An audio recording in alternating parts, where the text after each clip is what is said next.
Bienvenidos una vez más a Basket 365. Soy Denis y en el vídeo de hoy vamos a seguir hablando de los mayores errores que han cometido cada uno de los equipos de la NBA en los últimos 5 años y esta ya es la segunda parte. En la primera parte hablé de los equipos de la División Atlántica y esta vez seguiremos con los equipos de la División Central, que son los Milwaukee Bucks, los Indiana Pacers, los Cleveland Cavaliers, los Chicago Bulls y los Detroit Pistons. Antes de nada, si estáis aquí me imagino que es porque os interesa la NBA, así que os animo a que os suscribáis, dadle a like a este vídeo en particular si os ha gustado y comentadme abajo lo que opinéis y ahora ya sí, voy a empezar.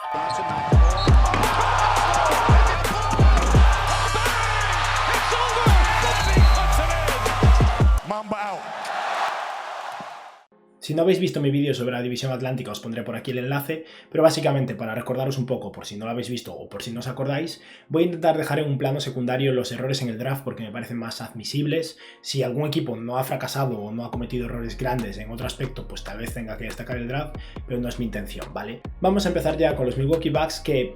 al final, con Giannis Antetokounmpo han hecho todo lo posible por hacer un equipo lo más competitivo a su alrededor en los últimos años, desde el momento en que descubrieron el diamante en bruto que tenían con él. Y desde mi punto de vista, el mayor error que cometieron los Milwaukee Bucks en estos últimos años, en esa construcción de un equipo en torno a Antetokounmpo, no es la extensión de Chris Middleton, no es la extensión que acaban de firmar ahora mismo con Jrue Holiday, fue tomar la decisión hace 2 años de dejar que se fuera Malcolm Brogdon y pagarle en su lugar a Eric Bledsoe cuando tenían que escoger entre uno de los dos. A Bledsoe le ofrecieron un contrato de 4 años y $70 millones y en su lugar dejaron que se fuera Brogdon con un contrato de 4 años y $85 millones a los Pacers. Son jugadores muy diferentes y al final uno básicamente era mejor que el otro como jugador y para el equipo en particular. Giannis necesita espacio a su lado y Malcolm Brogdon es un jugador muy bueno a la hora de tirar de 3. De hecho tuvo una temporada con los propios Bucks el año que decidieron no renovarle de 50, 40, 90 y sin embargo Bledsoe es mejor defensor, pero aparte de eso es un jugador que es peor playmaker, que en los playoffs realmente desaparece y que nunca ha sido un buen tirador. Vamos a comparar los números de Bledsoe el año pasado con los Bucks, porque este año los Pelicans está un poco olvidado,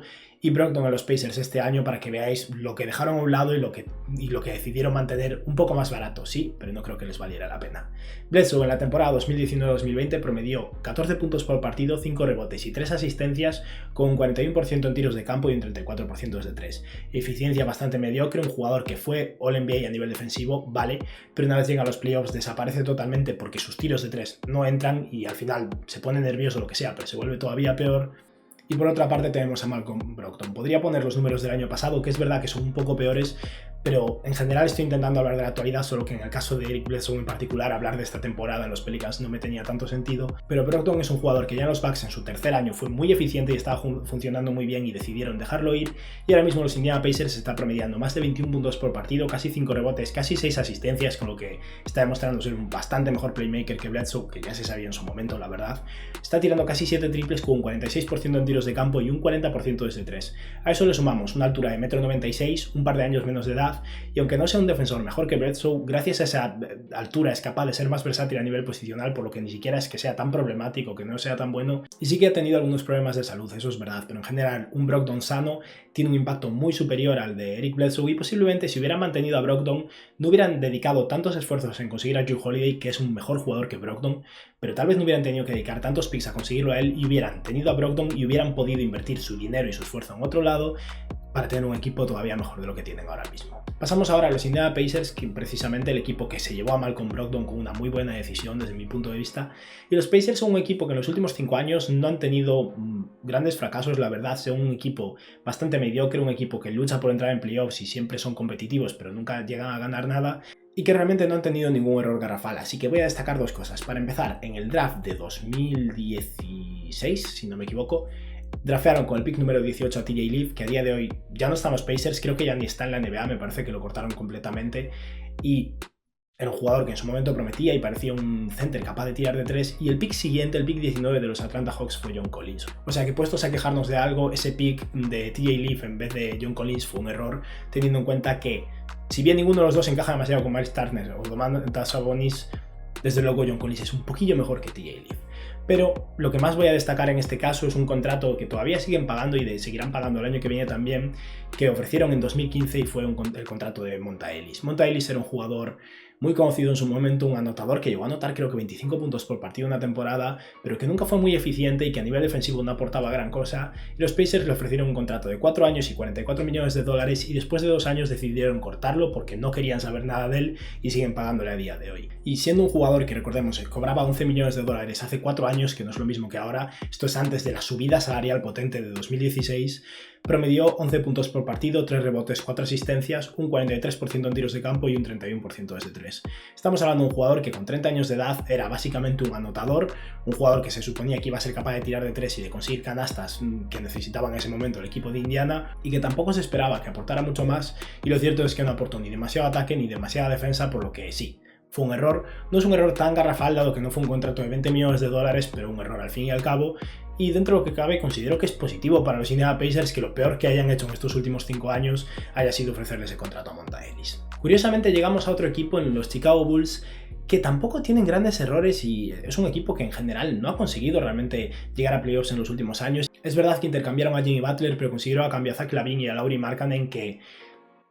al final son jugadores buenos. Zach LaVine se ha convertido en All-Star ahora y en cierto modo estaba claro que con Jimmy Butler los Bulls de ese momento no iban a llegar a ningún lado, así que no se lo voy a considerar un error, y en general es eso, no han conseguido hacer las cosas súper bien, pero tampoco han hecho nada demasiado mal, así que lo peor que voy a destacar de los Chicago Bulls es que hace 4 años, en 2016, tuvieron a Spencer Dinwiddie, un jugador que les llegó porque un equipo quería básicamente librarse de su salario.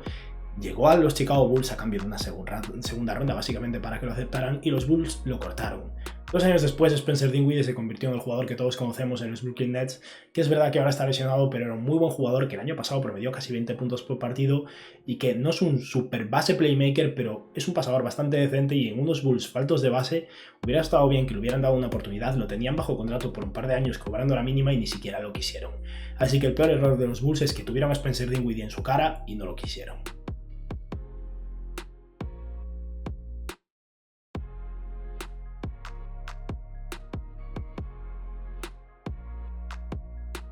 Llegamos ahora a los Cleveland Cavaliers, que sí que evidentemente cometieron errores. En estos últimos 5 años también ganaron un anillo, tuvieron a LeBron James, tuvieron una etapa muy dorada para lo que es esta franquicia, que en general no ha visto tantos éxitos, pero hay un par de cosas que se deben destacar. La primera, y no es la peor, por lo menos desde mi punto de vista, es el contrato de Kevin Love. A Kevin Love, después de perder a LeBron James y convertirse en un equipo que claramente iba a entrar en un proceso de reconstrucción, decidieron ofrecerle un contrato de 4 años y 120 millones de dólares, o sea, una media de 30 millones de dólares por año, hace un par de años, y se trata de un jugador que ya había tenido muchísimos problemas de lesiones. En su momento Minnesota fue muy bueno antes de que lo intercambiaran a los Cleveland Cavaliers, y en Cleveland funcionó bien como tercera opción, pero me imagino que los Cavs en su momento esperaban que se convirtiera en un jugador más parecido a lo que había sido Minnesota, y eso nunca llegó a pasar. Kevin Love siguió siendo un jugador bueno, pero nada especial. Las lesiones empezaron a plagarlo y a día de hoy apenas ha jugado todavía, y le quedan 2 años más de contrato donde Cleveland todavía tiene la esperanza de sacar algo positivo por él, que me imagino que es lo que querían en un principio cuando lo ataron a un contrato largo, y a día de hoy sospecho que van a tener que seguir pagándole hasta que se vaya sin más, o resignarse a tener que ofrecer algo extra, algún tipo de valor adicional para librarse de su contrato, dado que Kevin Love no tiene demasiado mercado ahora mismo en la NBA. Pero, sin embargo,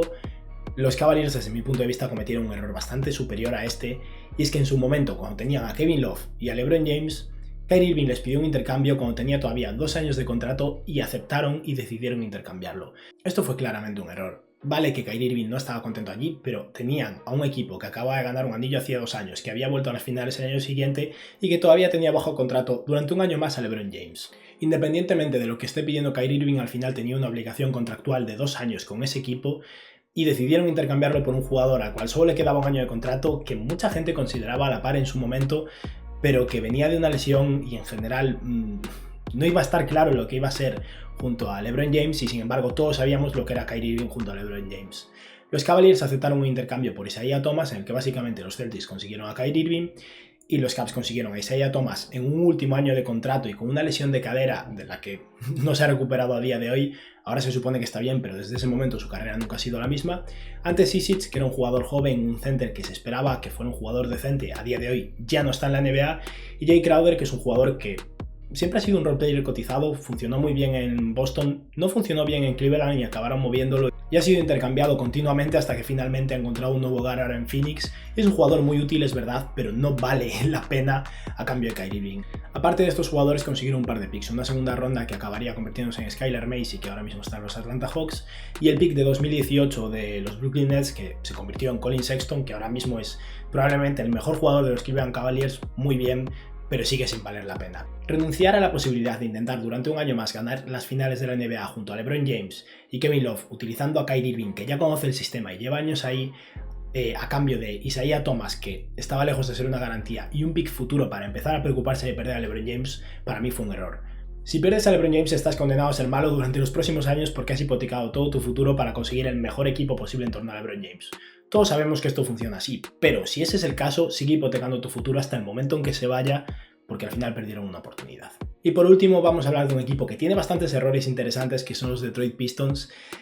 Voy a mencionar brevemente uno y luego hablaré de un par más. El primer error del que quiero hablar es uno que ya he mencionado y es el de Spencer Dinwiddie. Los Bulls aceptaron a Spencer Dinwiddie a cambio de una segunda ronda con el fin de librarse de su salario porque el equipo que tenía Spencer Dinwiddie en ese momento no lo quería. Ese equipo eran los Detroit Pistons. Tenían a Dinwiddie, no lo quisieron, se lo mandaron a los Bulls que tampoco lo quisieron. O sea que, al igual que los Bulls cometieron un error, evidentemente los Pistons cometieron un error dado que a día de hoy todavía quieren un base, lo han intentado con Killian Hayes, a ver qué pasa este año en el draft, y de hecho hubo rumores de que este año estaban planteándose intercambiar por Dinwiddie cuando lo tuvieron en sus manos bajo contrato y no lo quisieron. Pero hay un par de errores que quiero destacar por encima de esto. El primero es en el draft, por eso no lo he puesto arriba de todo, porque considero que el draft, dentro de lo que cabe, tiene más excusas, ¿vale? Pero la verdad es que no da muy buena imagen que haya seleccionado a un jugador en el draft y los dos picks siguientes se hayan convertido en All-Stars y este jugador ya no esté en tu equipo. Eso es lo que pasó con los Detroit Pistons cuando en el draft de 2017 seleccionaron con el pick número 12 a Luke Kennard y la elección número 13 sería Donovan Mitchell y la 14 Bam Adebayo. Eso duele bastante y a día de hoy ni siquiera está ya en el equipo, lo enviaron a los Clippers a cambio de un pick que sería el de Saddiq Bey, que dentro de lo que cabe pues es un jugador que está siendo interesante, pero sigue sin ser Bam Adebayo ni Donovan Mitchell. Pero para mí, sin lugar a dudas, el mayor error que cometieron los Detroit Pistons fue no comprender que era un equipo que no tenían suficiente para aspirar a ser algo más que el octavo o el séptimo clasificado en playoffs, y ser agresivos e intercambiar por Blake Griffin para juntarlo con Andre Drummond cuando ya era una pareja un poco rara de entrada, aunque fueran dos All-Stars en su momento, en vez de simplemente continuar reconstruyendo, tal vez incluso intercambiar a Andre Drummond por picks en vez de intentar intercambiar picks por un jugador para ayudar a Andre Drummond. El intercambio que hicieron los Pistons con los Clippers básicamente trajo a Blake Griffin y a dos jugadores cuyos nombres ni siquiera me importan, la verdad, creo que son Bryce Johnson y Willie Reed, pero vamos, que no están en la NBA ya, apenas estaban en la NBA en su momento, y a cambio los Clippers consiguieron a Tobias Harris, un buen jugador, un jugador que a día de hoy es mejor que Blake Griffin, lesiones, edad, hay varios factores, es verdad, no había color en su momento, pero sea como sea, un jugador bastante bueno y que en cierto modo encajaba mejor con Andre Drummond. Avery Bradley, que era un muy buen defensor de perímetro, que está un poco caído en desgracia, es verdad. A Boban Marjanovic, que es un center de banquillo decente, tampoco nada especial. Una primera ronda y una segunda ronda. Esa primera ronda de 2018 sería el pick número 12, que se convertiría en Miles Bridges, que es un buen jugador, que a día de hoy está empezando a explotar, sobre todo gracias a la ayuda de LaMelo Ball, pero que tampoco es ninguna locura. Y una segunda ronda de 2019 que se convertiría en Jalen Hans, que a día de hoy no está ni en la NBA. Es verdad que no pagaron tantísimo por Blake Griffin, pero al final con esto se condenaron a seguir siendo un equipo mediocre en vez de un equipo malo que tenga una elección alta en el draft, como por fin han decidido este año, y le siguen pagando a Blake Griffin este año y el año que viene en vez de haber tomado una ruta diferente. Y estos son para mí los mayores errores que han cometido los equipos de la División Central en estos últimos 5 años, y nada, espero que os haya gustado el vídeo y que tengáis un buen día. Adiós.